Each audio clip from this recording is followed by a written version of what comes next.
warahmatullahi wabarakatuh. Ya, jadi sebelumnya izinkan saya menyapa kepada Bapak Unggul Ananta, CEO dari Orakarsa, dan Mbak Gita dari PT Campina. Pak Vicky sayangnya belum datang, tapi buat saya ini kehormatan berada dalam stage ini ya sama orang-orang hebat. Dan mungkin kalau Bapak Ibu memperhatikan ini bedanya dinosaur sama milenial ya. Dinosaur seperti saya contekannya banyak. Karena saya masih agak gaptek mungkin ya. Beda dengan milenial, mungkin tadi kalau bisa dilihat kan Bu Gita fasih sekali dengan iPad-nya ya gitu. Kalau saya masih memerlukan kertas, tapi tenang saja nanti ini recycle, nanti akan pastikan akan recycle. Ya itu mungkin bedanya gitu. Saya bukan expert ya Bapak Ibu, jadi mungkin kalau pertanyaannya agak susah, mohon maaf kalau saya nggak bisa jawab. Tapi kalau bisa insya Allah akan saya jawab. Saya izinkan ya dalam kesempatan ini mungkin saya mewakili Indosat untuk sharing beberapa inisiatif yang sudah kami lakukan. Mungkin bisa next. Nah jadi mungkin share dikit ya Bapak Ibu. Mungkin Bapak Ibu cuma ngeliat kalau di telco itu di handphone cuma ada tulisan LTE, 5G gitu kan, VoLTE. Nah sebenarnya infrastrukturnya apa aja sih? Nah infrastruktur itu sebenarnya kita bisa ngelihat yang hardware-nya kayak optic cable gitu kan. Kemudian ada data center, dan kemudian yang paling sering dilihat adalah BTS. Tapi ini cuma sebagian gitu. Selain itu masih ada software-nya. Misalnya untuk customer billing itu juga pakai software gitu. Dan ada lagi misalnya kalau untuk daerah itu masih mempergunakan satellite. Ya itu sedikit ini aja bridging. Ke next-nya. Nah sebenarnya Green Telco itu apa sih gitu kan? Green Telco itu ya pada dasarnya sebenarnya infrastruktur yang merujuk pada desain dan operasional yang lebih sustainable dan lebih efisiensi. Gitu. Jadi ini mencakup penerapan teknologi yang tentunya lebih efisien ya. Gitu. Mungkin next, mungkin saya nggak akan bicara panjang di sini, mungkin bisa nextnya. Nah, impact-nya apa? Gitu. Tentunya tadi udah dengar dari regulator ya, ada impact dari regulator, kemudian tadi kita udah ngomong mengenai green financing, dari sisi juga dari investment.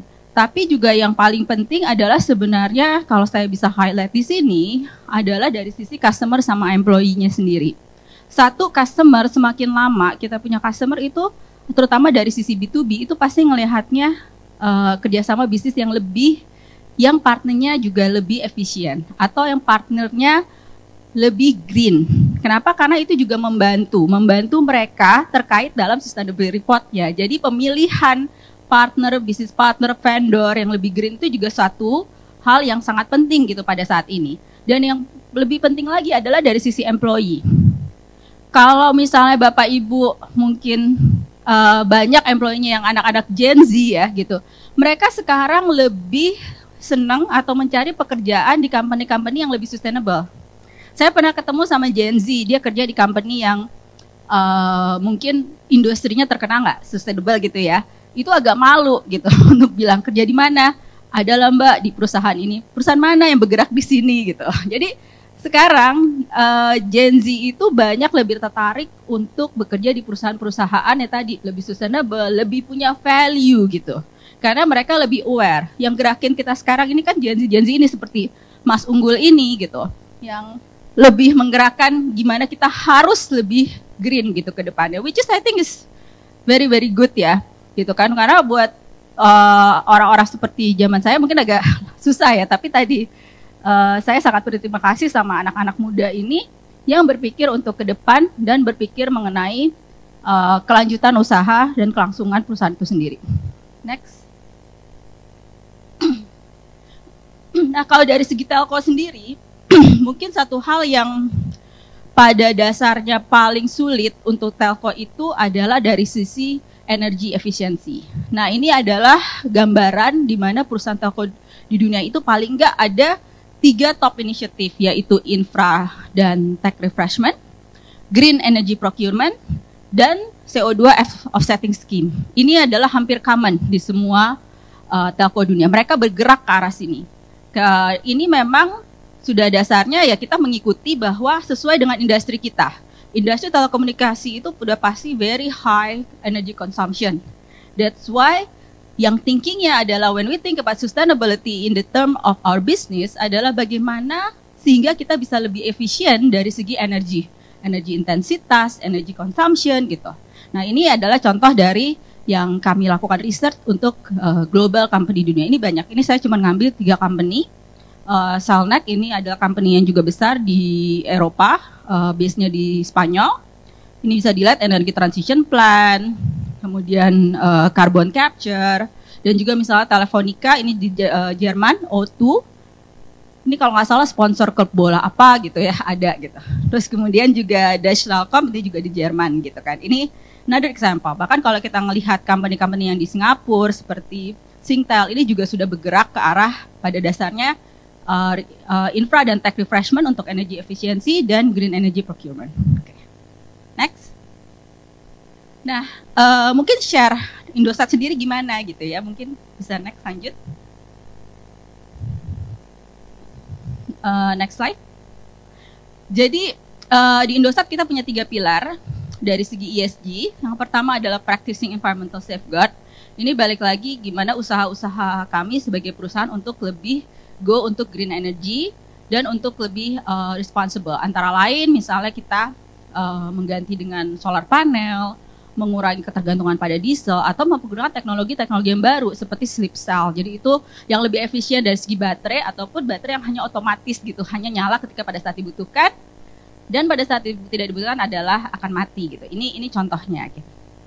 Kemudian yang kedua adalah enhancing social impact. Ini adalah pilar kedua di mana kami sadar dan sesuai dengan value perusahaan untuk empowering Indonesia bahwa kita perlu gitu untuk membawa digitalisasi ke seluruh aspek masyarakat gitu. Jadi kita di sini harness the power of digital untuk uplift community. Mungkin Bapak Ibu ingat pada saat COVID ya, gitu kan. Pada saat COVID nggak bisa kerja. Nah, apa yang terjadi? Banyak kemudian orang-orang yang kemudian di PHK. Nah, salah satu yang kemudian mereka bisa lakukan antara lain bisnis online. Nah, bisnis online itu kan memerlukan digital savvy atau digital literacy. Nah, ini adalah salah satu program yang kami lakukan. Ada beberapa program, misalnya kami melakukan edukasi kepada perempuan-perempuan gitu kan, karena 70% dari UMKM itu adalah perempuan. Dan ketika kami pergi ke daerah, banyak dari mereka itu digital illiterate ya. Nah, jadi ini yang kami upayakan sehingga bisa lebih empower mereka. Jadi kalau Bapak Ibu mungkin sempat ke daerah gitu, selain mereka digital illiterate, satu lagi masalahnya apa? Financing. Ya kan? Mereka susah banget untuk dapat modal karena tadi kurang digital savvy, padahal mungkin kalau orang di Jakarta ada banyak pinjol ya. Kalau di daerah tuh karena akses kepada handphonenya cuman mungkin baru bisa telepon, SMS, WA, mereka nggak tahu gitu gimana caranya apply pinjol gitu misalnya. Ya kan? Ataupun bank sendiri mungkin jauh gitu. Jadi BPR sendiri mungkin tidak tercover sehingga sulit untuk pendanaan. Nah, ini yang kami juga coba melalui pilar enhancing social impact. Dan yang ketiga adalah responsible corporate governance. Ini tentunya kami tekankan di sini adalah kita men-strengthening our effort di data privacy. Ya, Bapak Ibu, tentunya Bapak Ibu sadar kan ketika apply nomor itu udah pasti ngasih KTP gitu kan, NIK, NOK. Nah, kami sebagai perusahaan telekomunikasi dan tanggung jawab kami, selain tentunya tadi dibahas mengenai resiko, ini adalah gimana lebih memperkuat lagi faktor perlindungan kami kepada data privasi Bapak Ibu semua. Oke. Nah, dalam kesempatan ini mungkin saya akan go ke practicing environmental safeguard ya. Dari segi regulasi sendiri memang saat ini regulasinya lebih ke dalam tadi laporan sustainability report ya. Tapi kita nggak bisa tutup mata bahwa kedepannya akan lebih ditekankan dan terus-menerus akan lebih diminta untuk lebih efisien kepada semua industri gitu. Pasti gitu. Jadi ini adalah selain tentunya tadi kita lihat impact-impactnya, ini juga tanggung jawab. And seperti yang orang tadi disampaikan pembicara sebelumnya, it's not just the sake for the reporting ya. Saya yakin Bapak Ibu di sini tahu bahwa we do ESG not for the sake of reporting, We do ESG because we know this is the right thing to do. Ya kan? Ada yang nggak setuju nggak? Ya kan? I mean, we know this is the right thing to do, regardless ada regulasi atau enggak. Kita tahu, this is the right thing to do for the future. Untuk anak cucu kita, untuk kedepannya, dan definitely we want to leave legacy kan di perusahaan. Kita nggak mau perusahaan yang kita ada sekarang 20 tahun lagi udah nggak ada gitu karena masalah tadi reputasi issue atau segala macam ataupun inefficiency. Can go next. Nah ini beberapa hal yang kami lakukan terkait mungkin practicing environmental safeguard. Antara lain kita melihat dari baselining greenhouse gas emission di scope 1 dan 2. Kemudian terkait juga inisiatif yang tadi mungkin akan saya share sedikit di BTS. BTS ini bukan band Jepang ya, ini base transmission ya, bukan BTS, band Jepang, band Korea ya, maaf. Korea. Iya, Korea. Nah, ketahuan kan dinosaurusnya Korea tuh, ibunya ketahuan. Korea, jadi bukan Korea ya. Kemudian juga tadi teknologi refreshing dan data center, dan juga di perkantoran, di hot quarter kami, dan terakhir juga inisiatif yang indirect. Nah mungkin ini briefly sedikit, bisa next. Nah Bapak Ibu ini adalah scooping, mungkin dari tadi ngomongin mengenai scoop 1, 2, 3, apaan sih gitu. Nah ini mungkin brief aja, jadi scoop 1 ini pada dasarnya adalah semua emisi yang diproduksi dari perusahaan secara langsung atau direct emission. Ini misalnya contohnya transportasi, ya kan, terus kemudian transportasi perusahaan, fasilitas dari perusahaan gitu. Kemudian yang kedua, scoop 2 ini adalah emisi yang dihasilkan secara tidak langsung ya. Misalnya di sini energi yang kita peroleh dari listrik, ya. Dia ngomong scoop 1, scoop 2, scoop 3 kita nggak FOMO banget gitu ya. Tahu lah nama scoop 1, scoop 2, scoop 3 itu apa gitu. Next. Nah, di Indosat sendiri, scoop 1 kita fokuskan misalnya di scoop 1 ini adalah terkait dengan diesel. Ini misalnya terkait dengan genset yang menggunakan solar gitu kan. Kemudian scoop 2 di mana mungkin main kita ini adalah PLN. Tadi seperti saya sampaikan, telco itu heavy di energy, heavy di power. Dan memang saat ini kita masih rely on PLN ya, gitu kan. Mungkin as a majority. Di mana yang kita lakukan adalah melakukan penataan bagaimana site-site kita atau aset-aset kita bisa lebih efisien gitu, dan mungkin reliability kepada PLN bisa lebih berkurang, dan ataupun kita lebih memakai energi yang lebih ramah lingkungan gitu. Kalau bisa dibilang dari perbandingan adalah produksi total emisi yang kita hasilkan dari scoop 2 itu sekitar 90-95%, sedangkan scoop 1 ini hanya sekitar 5%. Next. Nah ini yang sudah kita coba lakukan adalah menghitung intensitas emisi. Dari beberapa yang sudah kita lakukan untuk efisiensi energi, kita menghitung intensitas emisi yang kita hasilkan.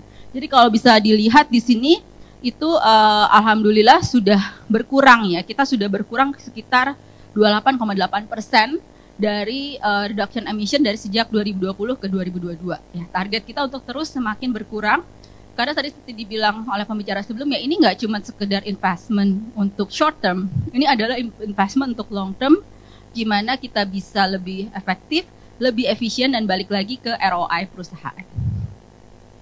Next. Ini juga mungkin suatu hal yang boleh dibilang kebanggaan buat kami, karena kami mendapat sertifikasi internasional ya kan dari ISO 5001 2018. Ini adalah terkait dengan tata kelola yang baik dengan pengelolaan atau penggunaan energi. Dan Indosat ini we proud to be the first one in Indonesia dan regional level yang sudah di award dengan sertifikat ini. Tepuk tangan dong. Thank you. Makasih. Kemudian next-nya mungkin. Nah ini ada yang tadi saya bilang bahwa beberapa inisiatif yang kita lakukan adalah kita install hybrid solar panel ya kan, dan beberapa hal lainnya. Next, mungkin nextnya, dan ini juga contoh misalnya kita melakukan inisiatif di segi pemindahannya dari segi cloud-nya, kita juga mencari yang lebih efisien. Jadi ada netral carbon di sini, kita pindah ke Google karena Google bisa memberikan sertifikat netral carbon.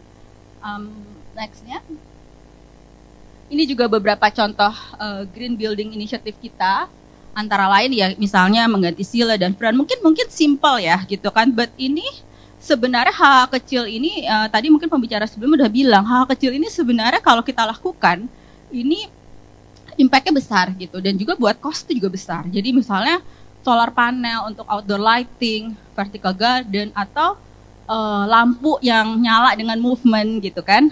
Walaupun itu mungkin agak susah, jadi kalau kita diem, lampunya mati gitu. Jadi sepanjang meeting tuh harus joget-joget, gerak-gerak gitu kan, biar ruang meetingnya tetap jalan gitu. Jadi tapi itu bisa dilakukan, dan ini adalah beberapa inisiatif yang kami coba lakukan. Next. Nah, mungkin saya akan share sedikit tadi beberapa inisiatif yang terkait dengan emisi Scope 1 dan Scope 2. Kami juga mungkin bisa share sedikit, ini suatu cerita yang menarik yang saya ingin share, adalah terkait dengan Scope 3. Memang dia tetap berkontribusi kepada goal utama, tapi seperti tadi saya sampaikan, Scope 3 ini kan tidak within our control ya. Tapi ini sesuai dengan purpose kami yang empowering Indonesia. Nah, mungkin next, ini climate goal dari pemerintah. Mungkin Bapak Ibu bisa tahu ada climate goal, dan mungkin dari segi saya akan sampaikan di sini fokus yang Indosat lakukan adalah terutama di renewable energy yang seperti saya sampaikan, dan juga di blue carbon. Next. Next. Nah, ini adalah program yang menurut saya menarik. Jadi ketika kami pergi ke Tarakan, itu ada suatu isu di masyarakat di petani udang.